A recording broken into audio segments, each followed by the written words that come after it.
Good morning. Good to see everyone this morning. If you're having to join us online at home, we're glad that you're able to connect with us, and we are thinking about you and praying for your return. If you're visiting with us, you can help us out by following the directions on the screen behind us and giving us a record of your presence. That would help us out a great deal, help us get to know you and serve you better. We're honored that you're here, and hope we get a chance to meet you after services if we haven't done that already.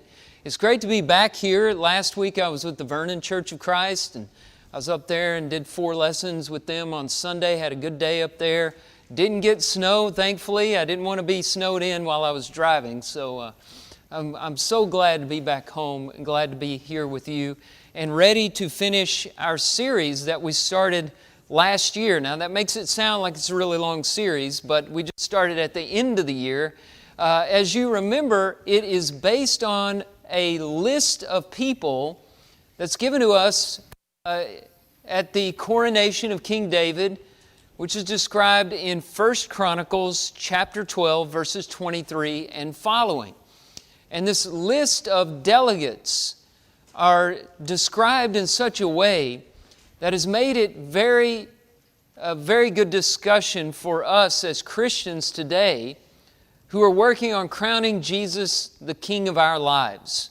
You see, these delegates were there to crown David king. Jesus is the son of David, of course, and they are described in a number of ways that qualified them to be there on that day and to perform that very important function of crowning a king. And just to summarize it for you, this is what we've talked about so far. First, we noted that the men of Judah, Naphtali, Reuben, Gad, and Manasseh were said to be bearing shield and spear and were said to have been armed with weapons of war. They represented the clothing needed to crown a king. Then we saw that the men of Levi and Ephraim were called mighty men of valor for war. They represent the courage needed to crown a king.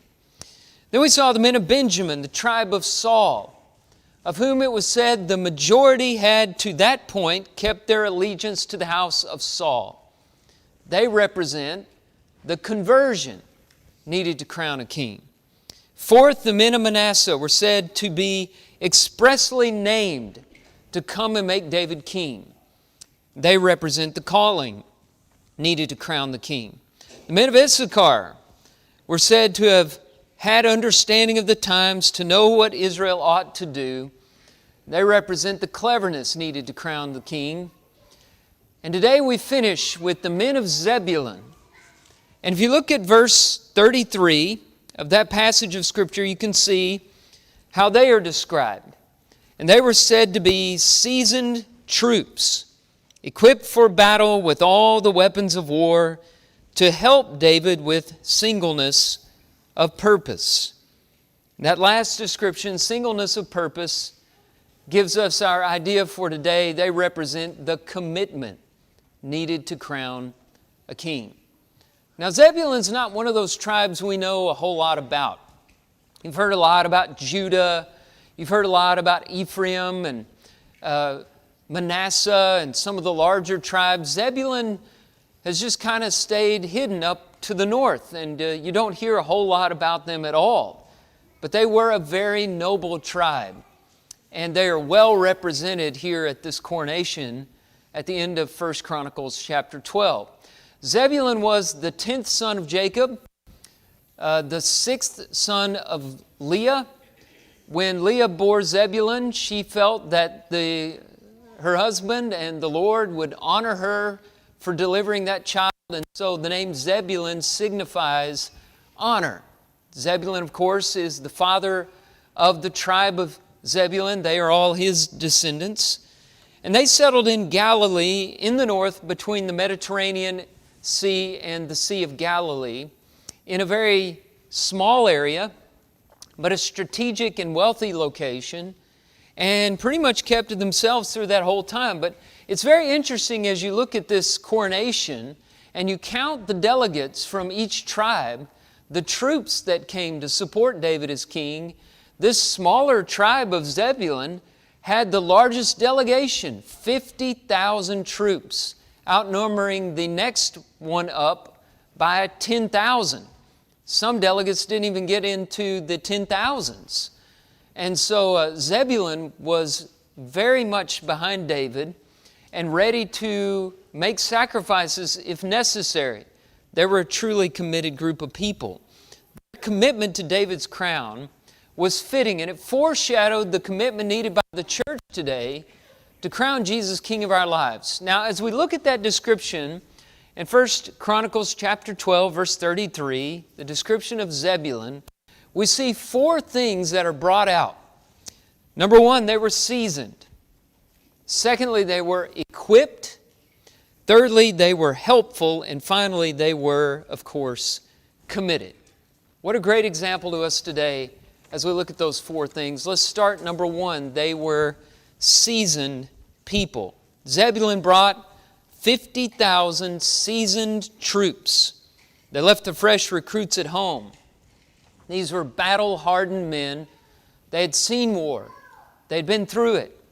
They had some years on them. They were equipped with wisdom. This is what is meant by the word seasoned.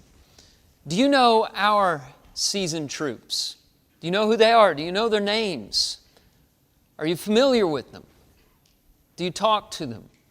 Do you let them know that you're praying for them? You know, it's very important that we hold on to and cherish our seasoned troops. We live in a world that's starting to lose its appreciation for the older people. That's a really sad thing. I saw a statement by Alistair Roberts not too long ago when he was talking about this, and he said, you know, the church talks about problems with gender neutrality, and we ought to. But he said we also need to think about the problem of generational neutrality. The distinctions between genders are important, and so are the distinctions between generations. In other words, we need to see ourselves as multi-generational. We need to appreciate all the generations, not just focus on one, not just focus on our young, although they are important, not just focus on our families. Those are in the part of their life where they're raising their families. Those folks are important too. But we also need to minister to the older generation and see how important a resource that group of people is to a church, to our congregation. Now, the Bible has a very good appreciation for the older generation. It is realistic in its treatment of that generation, but it's also very hopeful. I want you to look at a pair of scriptures that are very close together. The first is Psalm 90, verses 10 and 12. Now, this passage has a very realistic view of old age, where Moses says, "The years of our life are soon gone, and we fly away." That's true. Life is short. And no one knows that better than those in the older generation. They've lost friends. Some of them have lost children. A lot of the people they loved and cherished have gone on to their reward. Moses says in verse 12, teach us to number our days so that we may get a heart of wisdom. It's wise to know the brevity and uncertainty of life. But 2 chapters later in Psalm 92, that realistic view is tempered by a very hopeful view of the older generation. Look at it. "The righteous flourish like the palm tree and grow like a cedar in Lebanon." They're like trees. We're not clothes. You know, clothes get old and worn out and faded. And the older the clothes get, the less you appreciate them, right? But a tree, as it gets old, it becomes even more majestic, even more useful, more fruitful. We're not compared to an old pair of pants. We're like a tree. Our souls grow and become more resourceful, more fruitful. The psalm continues, "They are planted in the house of the Lord. They flourish in the courts of our God." they still bear fruit in old age. They are ever full of sap and green, to declare that the Lord is upright. He is my rock, and there is no unrighteousness in Him. You see how hopeful that is? It's based on the idea that while our physical bodies may decay and fall apart, what's on the inside, who we really are, can continue to grow and flourish despite what's happening on the outside. In the New Testament, 2 Corinthians 4:16 says, the outer self is wasting away, but the inner self is being renewed day by day. That's throughout life. We grow. We flourish.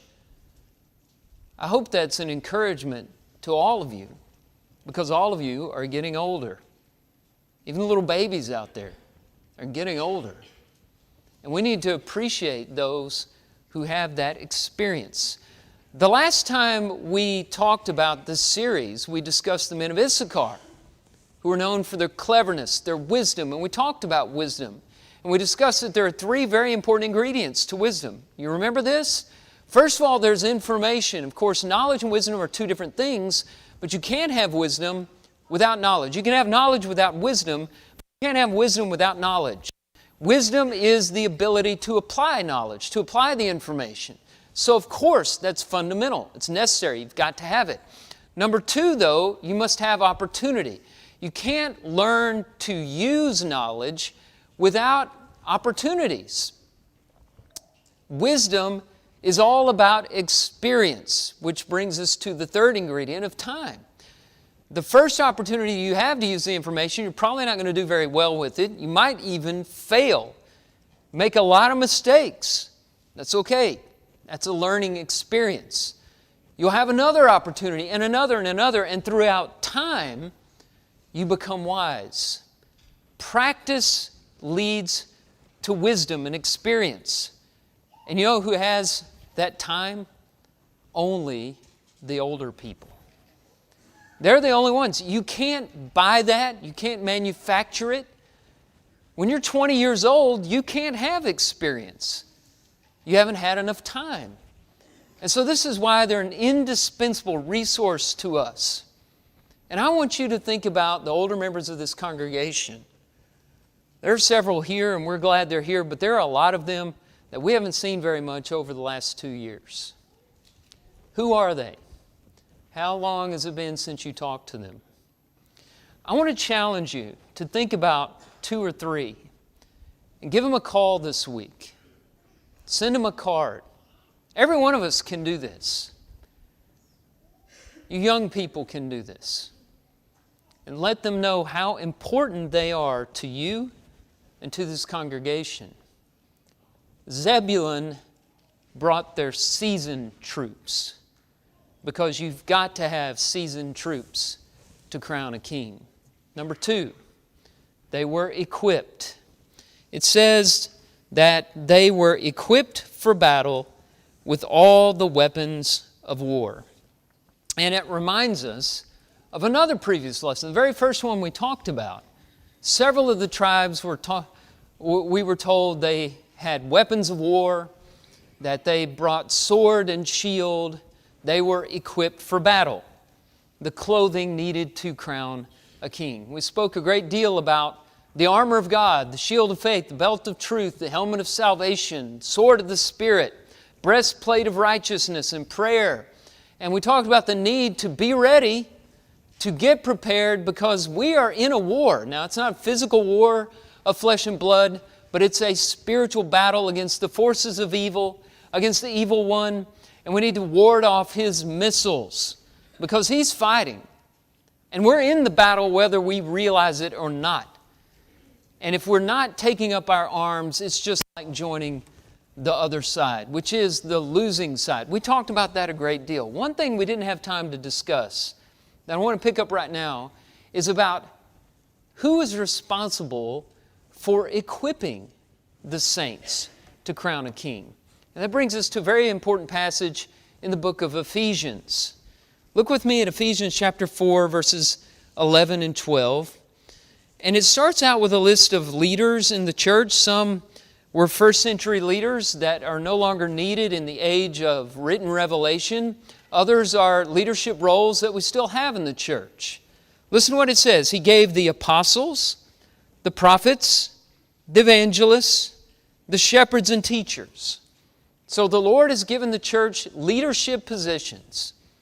Evangelists and shepherds, teachers are familiar ones to us that are used here. This is not meant to be a comprehensive list. You could add to that deacons. You could add to that, I believe, parents. And you could think of other leadership positions that God has ordained for the church. But these have been given by God. God has organized congregations. Okay, why? Verse 12 answers that. To equip the saints for the work of ministry, for building up the body of Christ. Now, it doesn't say that the Lord gave the church leaders so that they could do all the work of ministry. That's how we look at it a lot of times. Well, you know, all those professional Christians, they're the ones that are supposed to keep the church going and do all the work. We even call a full-time church worker, we call him a minister.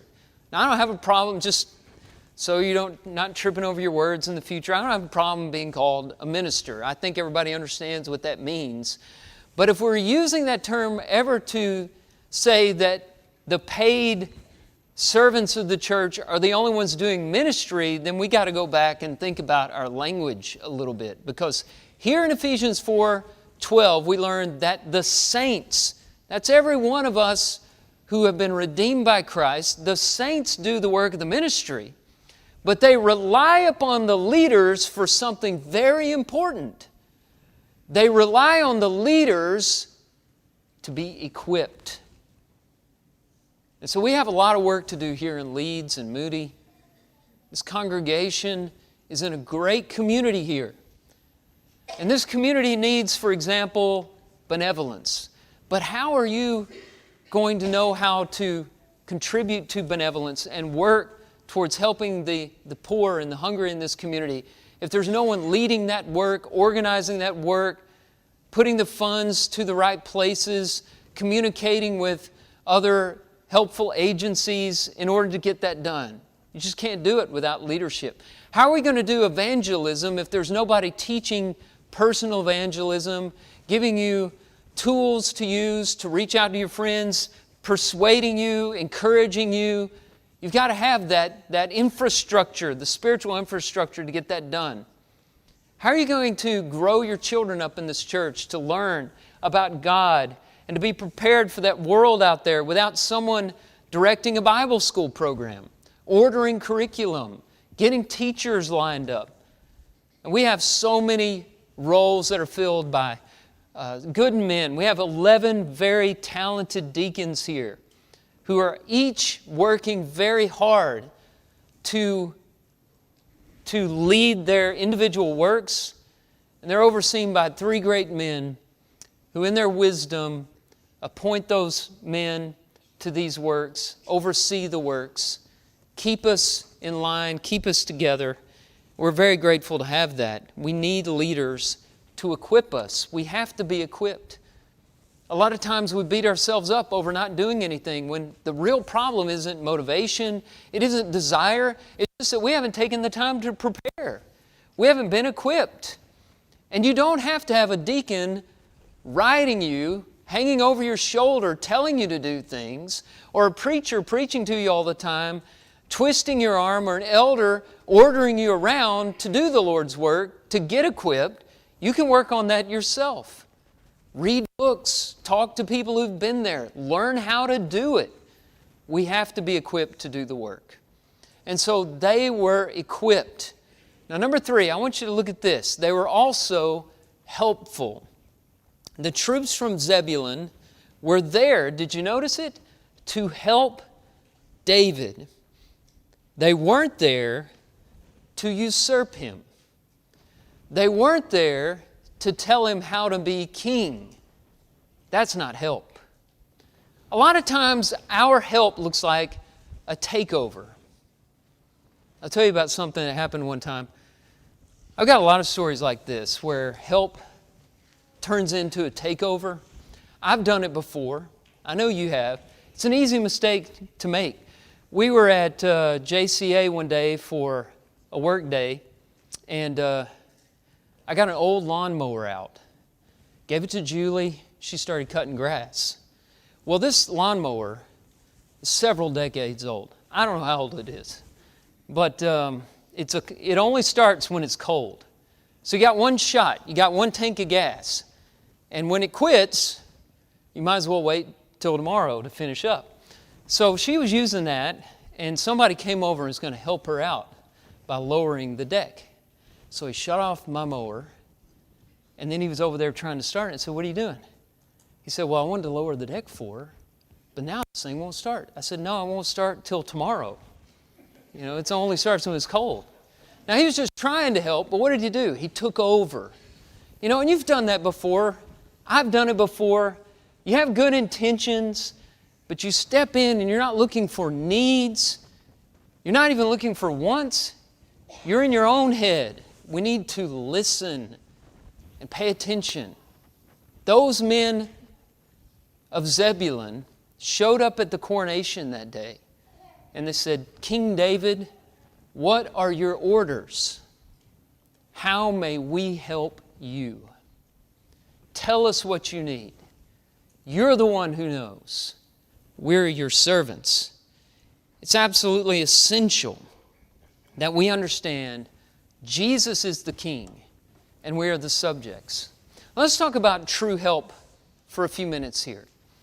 I have several thoughts along this line. What is true help? And the first thing is, true help is rooted in God. Look at Psalm 121, verses 1 and 2. "I lift up my eyes to the hills. From where does my help come? My help comes from the Lord, who made heaven and earth." Ultimately, all help comes from God. And if our help to others is not God-centered, we're not helping them out at all. If it's contrary to the will of God, then it's going to make their life worse. Where does my help come from? My help comes from the Lord. It has to be rooted in God. Number two, it comes from someone who knows what life is like for those he is trying to help. How can you know what to do if you don't understand the problem? If you don't understand what it's like to be in their situation? And again, this gets back to listening. If you want to help people, don't be rash. Don't jump in before you know the situation. Take some time to sit down with them and listen to their problem. See what they really need. That's what the Lord has done. Before He died for us, He came and lived among us. He experienced what we experienced so that He truly can sympathize with us. Look at Hebrews chapter 2, verse 18. "Because He Himself has suffered when tempted," and that word tempted can mean tried. He suffered when He was tried. He suffered when He was tempted. He is able to help those who are being tempted. Because Jesus suffered, He can help those of us who suffer. The word help there, by the way, is formed from a compound word in the Greek that combines the word run with the word shout. Jesus runs to those who shout for help. He ran to those who cried for help. Sometimes our help is not wanted. Are we listening for the cries? Sometimes we're helping people who need help, but we're not assisting them in what they're crying for, what their needs are shouting out for.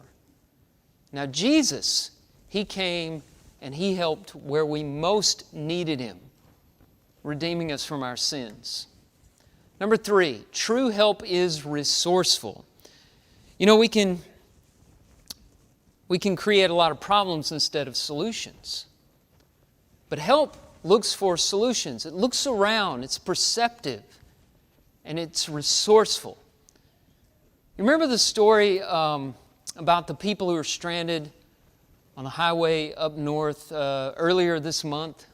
There's a really interesting story that came out of that. They'd spent something like 21 hours on the highway. It reminds me of a few years ago, some things that happened on the bypass around here and other places where people had to spend the night in their car because of a snowstorm. That happened recently up in the Northeast.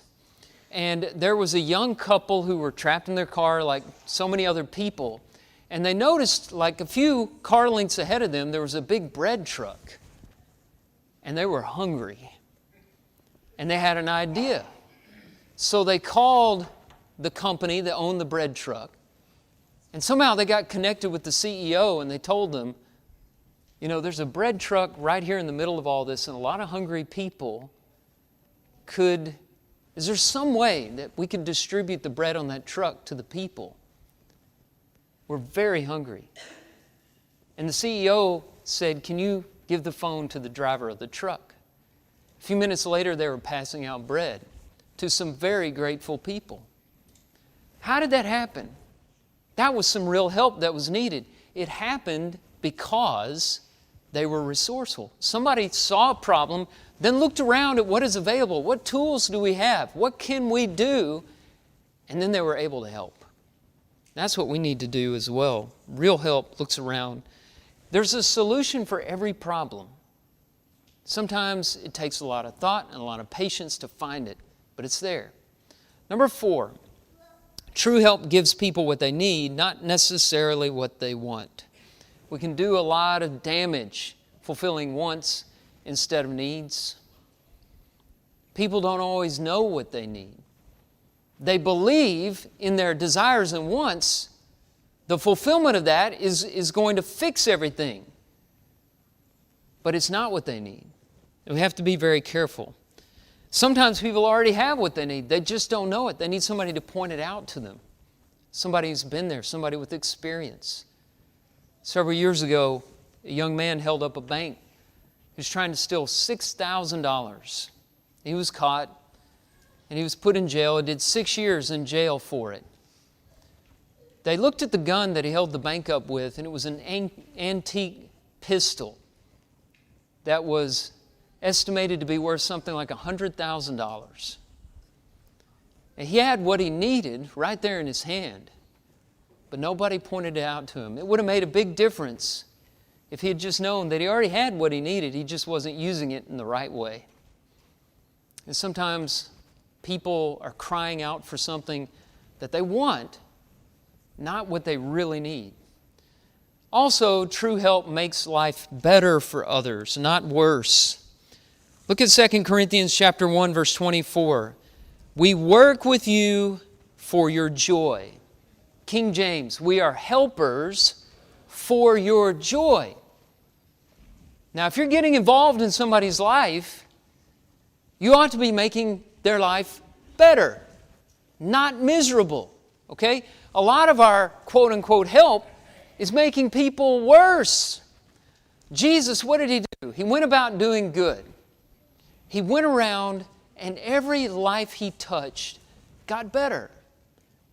We're followers of Christ. That's why we're called Christians. We should be doing as He did, going around making people's life better. How did Jesus describe us? You are the salt of the earth. We have a preserving, seasoning quality upon the world around us. You are the light of the world. We have an illuminating, brightening effect on the world around us. That's our mission.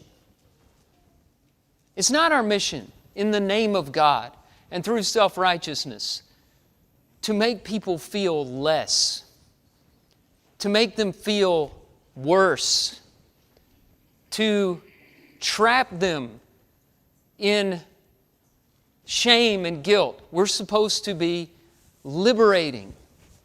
We have a message of reconciliation and redemption. Let's share it with the world. Let's make life better for them through the power of Jesus Christ. One last thing. As we look to Zebulun, see their example, we see finally they were committed. They were committed. We're calling this lesson the commitment needed to crown a king. Zebulun is a great example of commitment. The final description of the men of Zebulun is, according to the ESV, they helped David with singleness of purpose. Now, I guarantee you, if you have a different translation from mine, it's going to read differently. I think for every translation, there is a different reading. Now, look at the list here. New American Standard Bible says they had an undivided heart. The New King James Version says they were stout-hearted. New Living Translation, completely loyal. NIV, undivided loyalty. CSB, one purpose. The King James has the most literal translation. They were not of double heart. Now, when I dug into the language behind this word translated singleness of purpose and all these other ways, I found something very, very interesting. Literally, it reads like this: they were not heart. In other words, they had the Hebrew word for negation, and then they repeated the word heart twice. They were not heart. It's a very interesting figure of speech. And it basically means they didn't have two hearts beating in their chest, just one. They just had a heart for David. They just had a heart for the true king.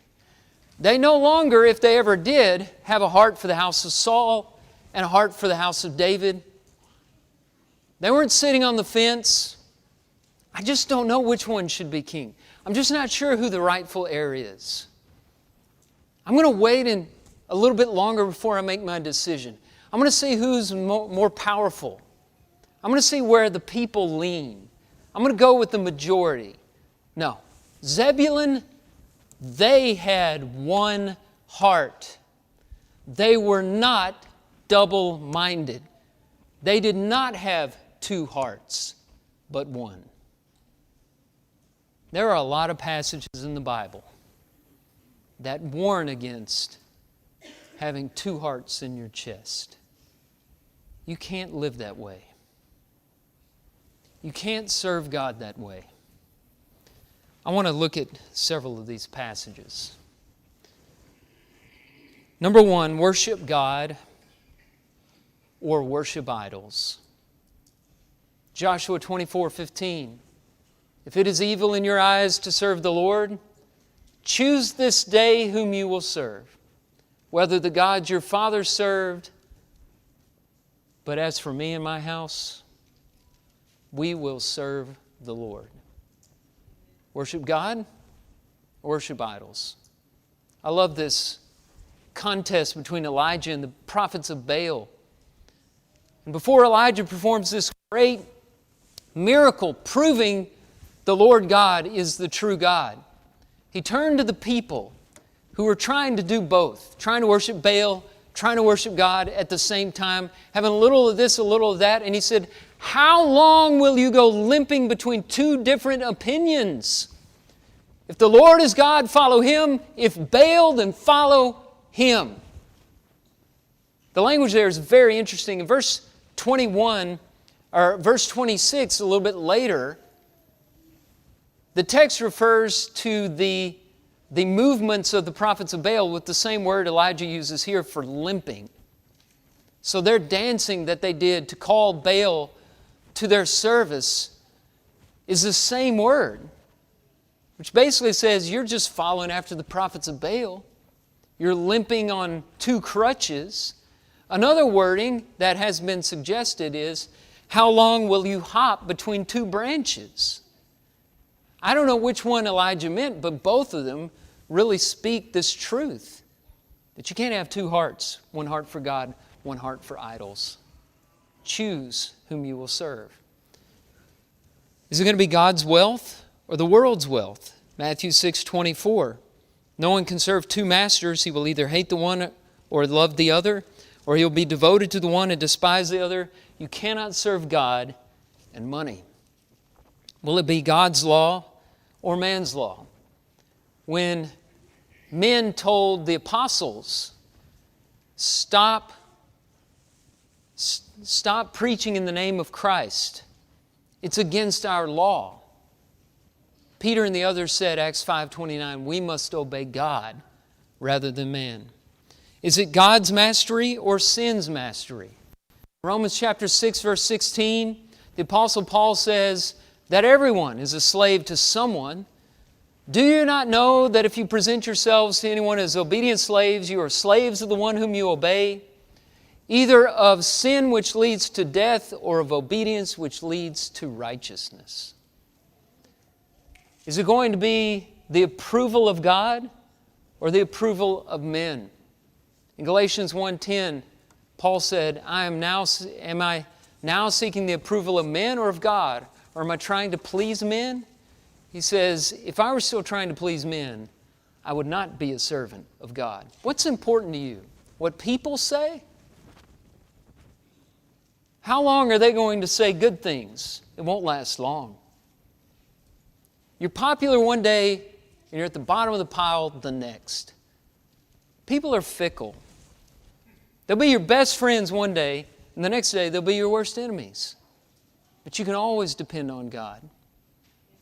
John looked with regret at the people of his day. In John 12:42 and 43, because there were many disciples of Jesus who stayed in secret. And John said they loved the approval that comes from men more than the approval that comes from God. Whose approval is important to you? And whose approval will matter on the day of judgment?